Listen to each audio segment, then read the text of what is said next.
Well, good morning, everybody. Good morning again. It's a great pleasure to be with you here this morning at Emerson as we approach the end of Poetry Month. And I'm grateful to Reverend Ed for inviting me to join you this morning as we discuss poetry as a spiritual practice. My Dominican brother, Thomas Aquinas, said, "The things that we love tell us who we are." I think that's true. And among the things I love are poetry and the way the Spirit moves in our lives.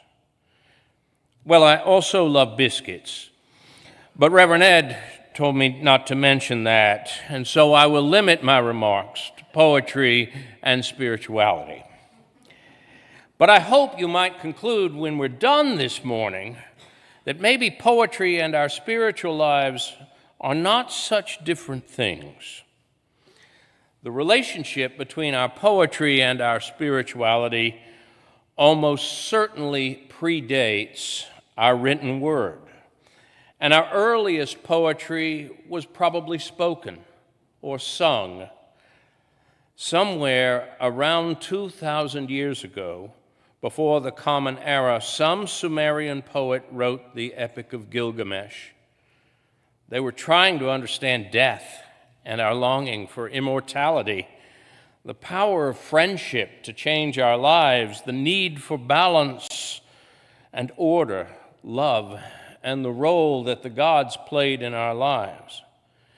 Every one of those issues in that long poem has a spiritual consequence. Somewhere in the 8th century BCE, the ancient Greek poet we call Homer worked out his spiritual notions of our humanity in the Iliad and the Odyssey. He wondered about honor and glory, the horror of war, fate and free will, the whimsical nature of the gods, love and friendship, senseless violence, and an impossibly long journey back home. Each one of those ideas is tied to our deepest sense of what it means to be profoundly human, and therefore is tethered to our spirituality. In my own religious tradition, we view poetry as so important that it's part of our liturgy every week. And the poetry of the people of Israel, which we usually call the Psalms, ask us to look into feelings that we've been abandoned by God, or ask us to examine the unfathomable mystery of nature, to inquire about the difference between the soul and the self, and calls upon the divine to witness our suffering. In a great deal of the Hindu Vedas, the sacred text examines the human knowledge and understanding, the gods and the self, ethical and moral guidelines. Our Native American brothers and sisters kept their family stories in genealogies told in song and poetry. As with many of the creation stories worldwide, they ask us to look into our humanity and spirituality, and there were no more deeply important questions than, where did all this come from? Where did I come from? As you can see, we've been trying to explore our spirituality in the physical world through poetry for a very long time. In both the spiritual and poetic dimensions, we treat language as something sacred, something holy. When a poet is honest about their work, we give thanks to an unknown source which we cannot reconcile as coming from ourselves. The Greeks had a name for that source. They called it the Muse. And they recognized it as a gift from the sacred.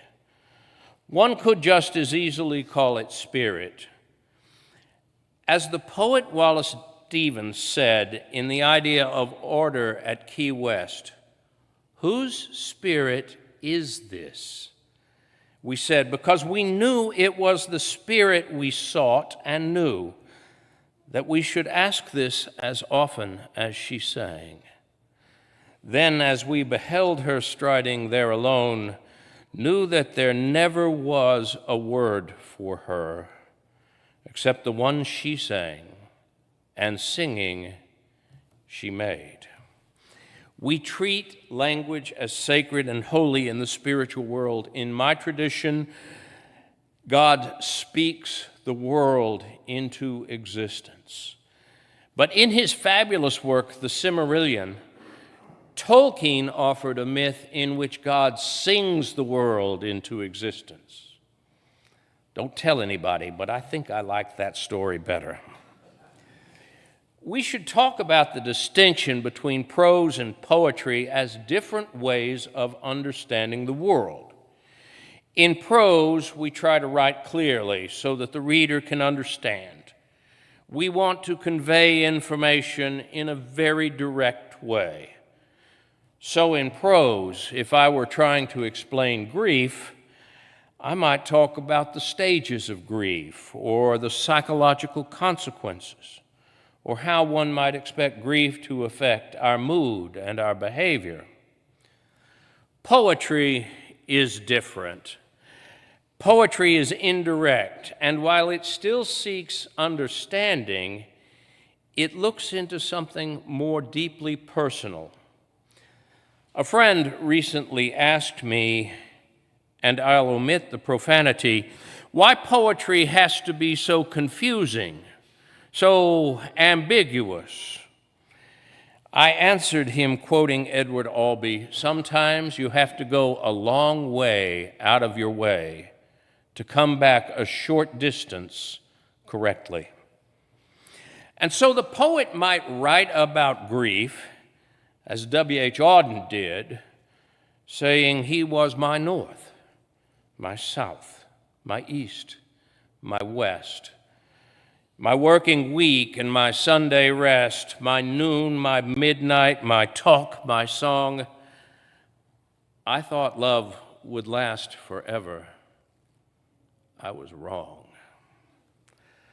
A psychologist might describe strategies for coping with trauma or stress, and they would be straightforward and cogent and perhaps even helpful.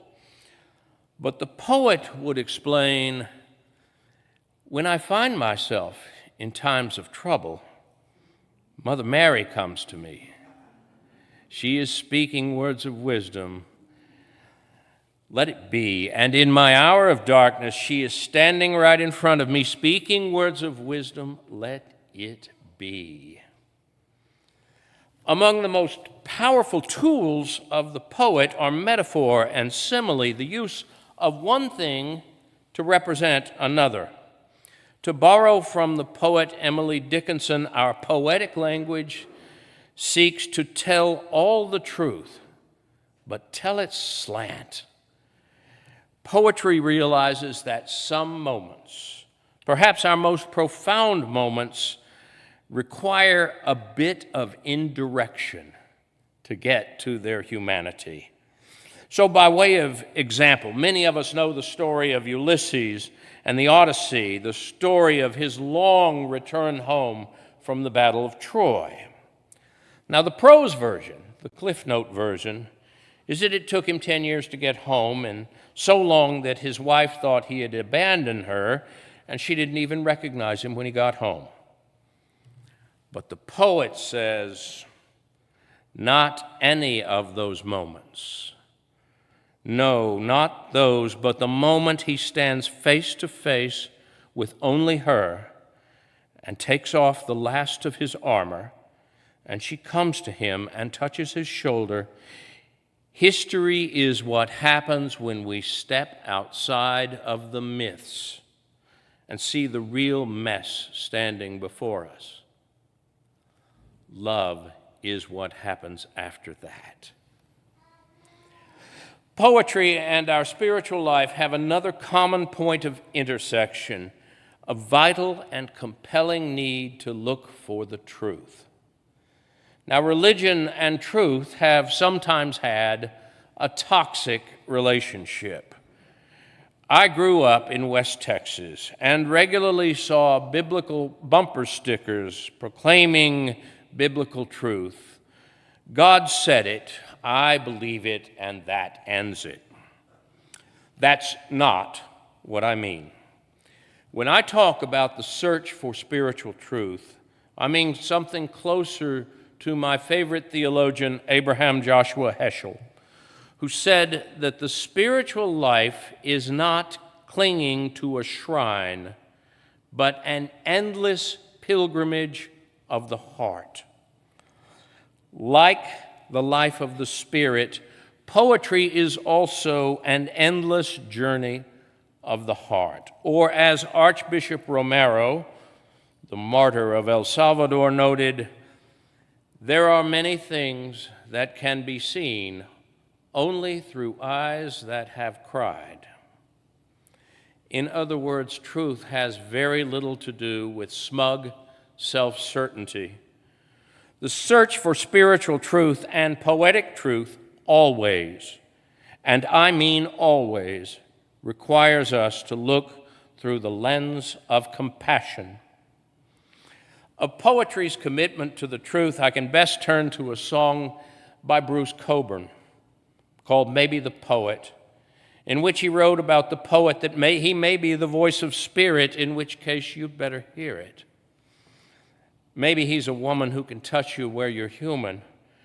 Male, female, slave or free, peaceful or disorderly, maybe you and he will not agree, but you need him to show you new ways to see. The final point of intersection I want to raise between poetry and the spiritual life is the need for us to step out of a mundane way of walking through the world, what Martin Heidegger called unreflective everydayness. Too often, we coast through life casually without noticing the beauty and mystery and wonder all around us. We have traded joy and celebration away in exchange for amusements and entertainment. Both poetry and spirituality call us into something deeper, something far more human. Rabbi Heschel reminds us our goal should be to live in radical amazement. Get up in the morning and look at the world in a way that takes nothing for granted. Everything is phenomenal. Everything is incredible. Never treat life casually. To be spiritual is to be amazed. Mary Oliver illustrates this need for attentiveness and its relationship to our souls in the poem Praying. She writes, it doesn't have to be the blue iris. It could be weeds in a vacant lot, or a few small stones. Just pay attention, and then patch a few words together, and don't try to make them elaborate. This isn't a contest, but a doorway into thanks, into silence which speaks, so that another voice may speak. I hope we listen for that other voice to speak.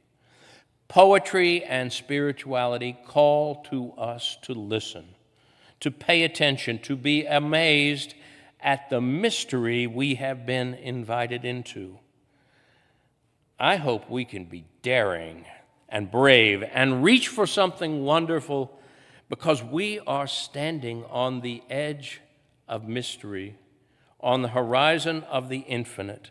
This world needs a broader vision, and it doesn't take much, just a small sense of the holiness of language, a commitment to the truth, a bit of compassion, a little bit of awe, to touch the deep magic and a sense of wonder.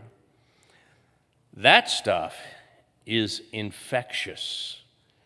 Reverence is contagious. let it begin with us.